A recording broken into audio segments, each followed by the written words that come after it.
Megastar Chiranjeevi ప్రస్తుతం అనిల్ రావుపుడి దర్శకత్వంలో మనశంకర వరప్రసాద్ గారు అనే సినిమా చేస్తున్న సంగతి తెలిసిందే. నయనతార హీరోయిన్ గా నటిస్తున్న ఈ సినిమాకు సంబంధించిన షూటింగ్ జెట్ స్పీడ్ లో జరుగుతుంది. అయితే రీసెంట్ గా దసరా నాడు ఈ సినిమా నుంచి మీసాల పిల్ల అనే సాంగ్ ప్రోమో రిలీజ్ చేశారు.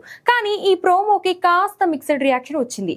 వాస్తవానికి ఈ ప్రోమోలో సాంగ్ వినడానికి స్లో పాయిజన్ లా ఉంది, నెమ్మదిగా ఎక్కేసేలా ఉంది. అయితే కొంతమంది మాత్రం కావాలని టార్గెట్ చేసినట్లు సీరియల్ వైబ్స్ వస్తున్నాయి అంటూ కామెంట్స్ చేస్తున్నారు. దీంతో ఇప్పటి వరకు మీసాల పిల్ల ఫుల్ సాంగ్ రిలీజ్ కాలేదు.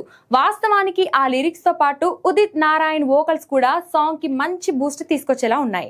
రిలీజ్ అయిన ప్రోమో కూడా ప్రేక్షకుల్లో బాగా చర్చకు వెళ్ళింది. ఆ ప్రోమోలో ఉన్న సాంగ్ బీట్స్ తోనే ఇప్పటికే రీల్స్ చేస్తూ ట్రెండింగ్ లోకి తీసుకొచ్చారు. దీంతో ఒక ప్రోమోతోనే అనిల్ రావుపుడి మార్క్ మరోసారి చూపించినట్లు అయింది.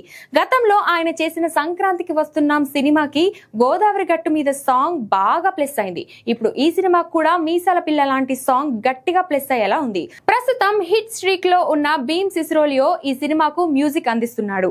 కాబట్టి మనశంకర వరప్రసాద్ గారు మ్యూజిక్ ఆల్బమ్ పై మంచి అంచనాలు ఉన్నాయి. మరి మీసాల పిల్ల ఫుల్ సాంగ్ ఎప్పుడు రిలీజ్ చేస్తారో చూడాలి.